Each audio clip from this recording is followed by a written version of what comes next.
You're watching Discovery Channel, on the road with classic wheels.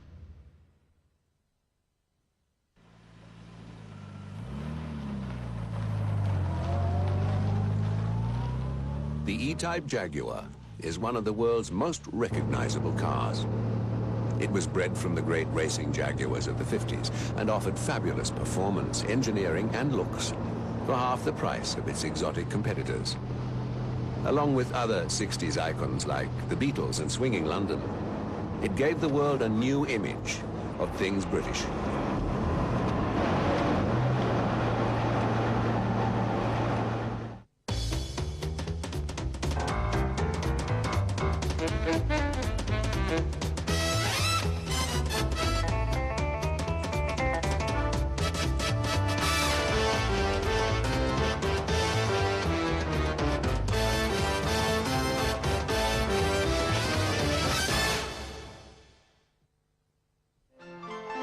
The roots of the great Jaguar Company were established in the English seaside resort town of Blackpool in 1922. William Lyons was 20 years old, a bright young man with a strong sense of style and a good head for business. He met William Walmsley, who designed and built streamlined motorbike sidecars.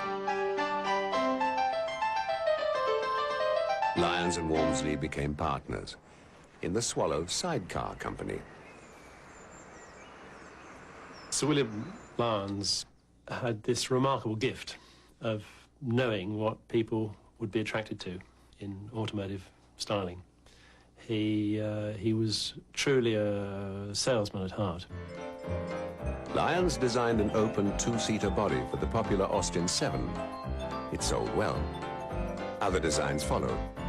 His first real attempt at a sports car was a two-seater based on the Wolseley Hornet chassis. By the early 30s, Swallow was producing the elegant SS range. Some were open four-seaters with moderate performance. Lyons' first genuine sports car was released in 1935. It was the SS90 with a 2.5-litre standard engine. It was an elegant, classic, pure two-seater. The number 90 represented a claimed top speed of 90 miles an hour. It was a taste of things to come. 1935 was a big year for SS cars, as Lyons' company was now called. It went public, and Lyons appointed a man who would play a great part in shaping its future. William Haynes was an outstanding engineer who had a great tactile feel for things and controlled his department very easily. He always got the best out of people. The name Jaguar was adopted, and late in the year, the SS Jaguar 100 sports car was released. It was more powerful than the SS90, with styling and performance that compared with the most expensive British and European sports cars. But it could be bought for less than half the price of its exotic competitors. The 2.5-litre version couldn't quite reach 100 miles an hour. Its top speed was about 95, which was still impressive for the era and the price.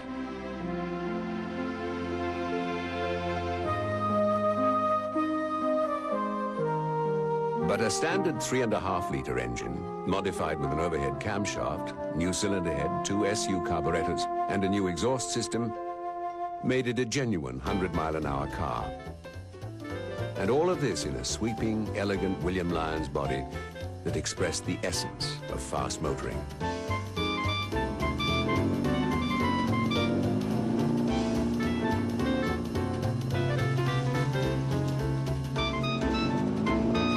In 1939, the SS factory was turned over to military work and manufactured aircraft and gun parts throughout the war.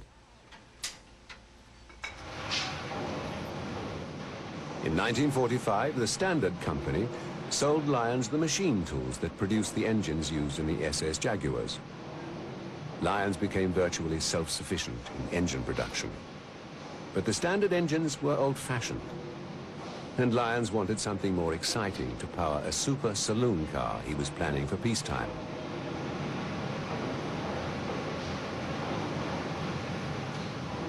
At the factory, they used to sit fire watches at night in case of incendiary bombs, and Lyons carefully selected his fire watch team to include his chief engineer, Haynes, his chief development engineer, Hassan, and a chap called Claude Bailey, who was the chief draftsman, designer.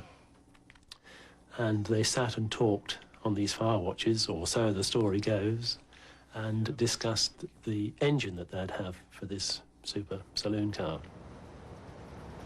This is the XF prototype, one of several built as part of the engine development process. Lyons wanted it to have high performance, but it also had to look powerful and exotic. It had twin overhead camshafts, which at the time could only be found on expensive high-performance engines. The name SS, with its Nazi overtones, was dropped. The company was renamed Jaguar Cars Limited. By 1948, Lyons, Haynes, and their team had brought the new engine to its final form. It was called the XK. X for experimental, and K, the last in the line of development prototypes. It had 6 cylinders and a capacity of 3.4 liters. To test it, Lyons rapidly drafted plans for a 2-seater sports car, the XK 120.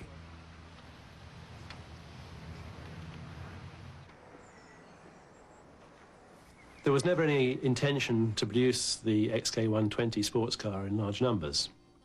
The idea was to use this low-volume production sports car to test this new and revolutionary twin-cam XK engine. At the 1948 Earl's Court Motor Show, the XK 120's impact was sensational. Soapy Sutton was Jaguar's test driver. He was given the job of proving that the XK 120 could reach its claimed top speed of 120 miles an hour.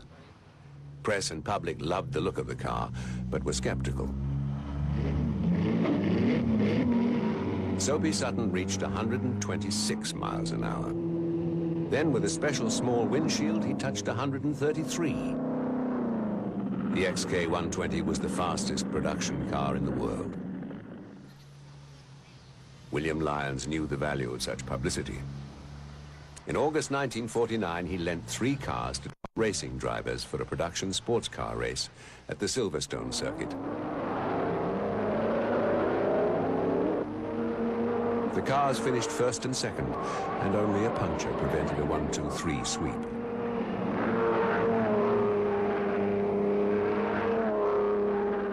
By the summer of 1950, Jaguar was finding it hard to produce enough XK 120s to satisfy the market. At Le Mans, an almost standard 120 threatened to win against a field of expensive racing machinery, but had to withdraw after 21 hours. Enthusiasts all over the world wanted an XK 120 for the road or for competition.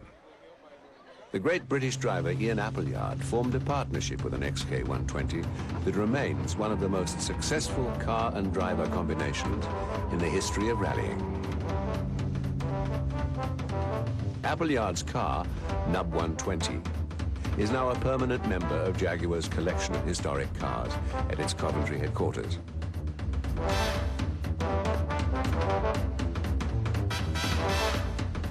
Appleyard's association with Jaguar was close.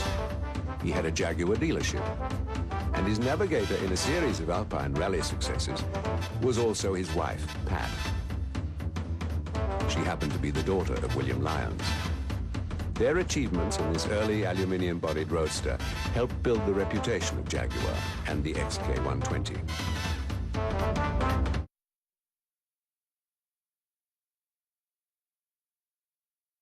There you are, you see.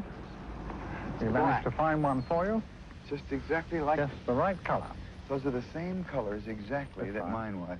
In America, the young Phil Hill established his racing reputation in an early XK 120. In the mid-70s, he returned to Jaguar's Coventry factory to revisit an identical car. he was hosted by Lofty England, ex-racing team manager and successor to William Lyons as head of Jaguar, after Lyons retired in 1972. More power, something like that? That's right. This is a beauty. Finally, I think high lift camshafts, dual exhaust, wire wheels. Can we drive it? Sure you can, yeah. Get in. Look, this really brings back old... You remember how to do this, I remember exactly how to do it. In the late 40s, Hill heard about the XK120 and knew that it would give him an unbeatable edge in Californian sports car racing. But getting one wasn't easy. He went about it with great determination.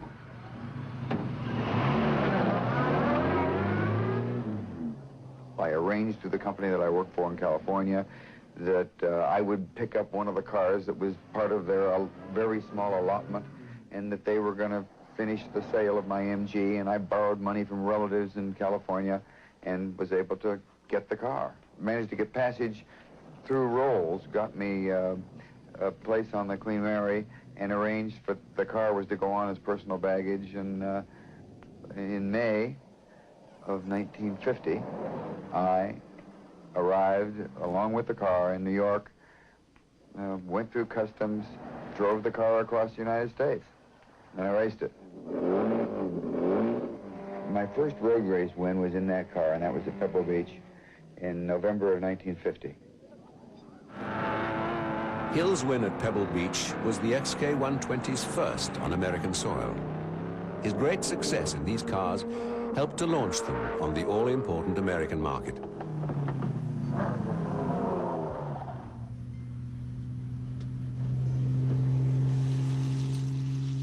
In the battered economy of post-war Britain, export was paramount. American dollars were highly prized.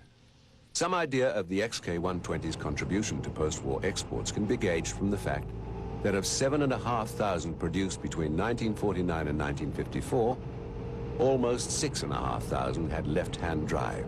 The vast majority of these found their way to the freeways and highways of America.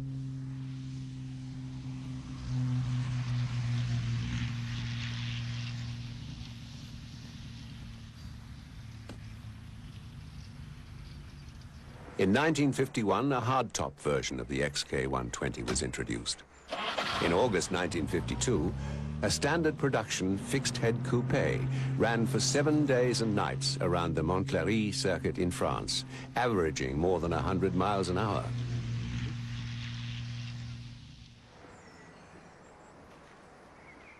The XK120C was a special competition version of the road car, designed to capture the 1951 Le Mans 24-hour race. Its basic design, with a lightened chassis and modified rear suspension, was by Bill Haynes. The body itself was not designed by William Lyons. It was the work of a young aerodynamics expert, Malcolm Sayer. But Lyons insisted that it should still be recognizably a Jaguar. The Le Mans race began well for the three C-types. Then two of them dropped out with mechanical problems. But the Walker Whitehead car performed flawlessly and won by 60 miles.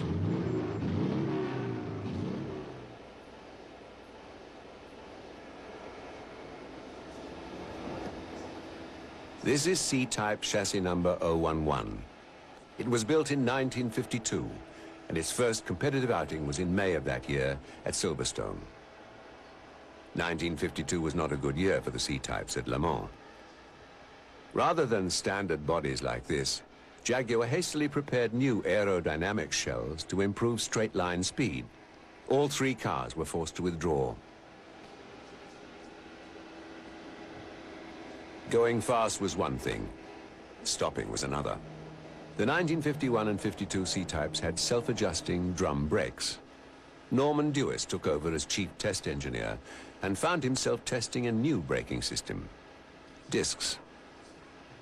It was nothing to be driving the car and suddenly find there was no brakes because the fluid had boiled. That was one of the problems, getting brake fluids to stand up to the high temperatures. But when Jaguar returned to Le Mans in 1953, the problems had been solved. Disc brakes were just part of the Jaguar team's newly professional approach. Many experts didn't see Jaguar as a threat to Ferrari and Alfa Romeo. The C-types looked much the same as the original 1951 cars. But under the skin, it was a different story. They were lighter. They had Weber carburetors and better suspension. And they had the new disc brakes. Ferrari led, but in a long struggle, the Jaguars, with their great stopping power, wore them down. At the end of the race, the C-types held first, second, and fourth places. Jaguar's publicity department took full advantage of this virtual clean sweep. Prestige and sales mounted all over the world. Jaguar were now waving the flag for Britain and winning races very successfully. And it was acclaimed throughout the press and the world that we, Jaguar, were something to be reckoned with, you know. Norman Dewis, on the right, worked closely with Malcolm Sayer on the left. Dewis remembers him. Big man, broad, tall, very quietly spoken. Didn't say a lot, but I would say he was one of the experts in Britain on this aerodynamic shape. Malcolm Sayer was given a free hand to design an efficient body for the C-type's successor. The first attempt, known now as the CD, looks remarkably like the later E-type. William Haynes was responsible for the mechanical design of the car Jaguar hoped would win back Le Mans. In the spring of 1954, the new D-type emerged. Well, the D-type was possibly, I would think, one of the best all-round shapes, aerodynamic shapes that was ever produced on a sports car. The main feature of Sayer's body design was a monocoque center section. It was built like an aircraft, with torsional strength coming from the curved alloy skin itself.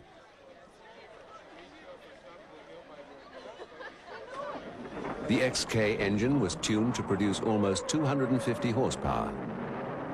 Jaguar was confident they could win, even against the new 4.9-liter V12 Ferraris.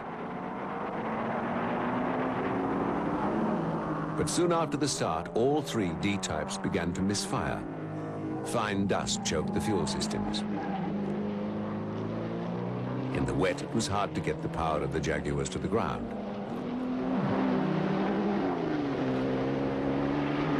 Ferrari won by less than 2 minutes. After the previous year's euphoria, second place was no consolation.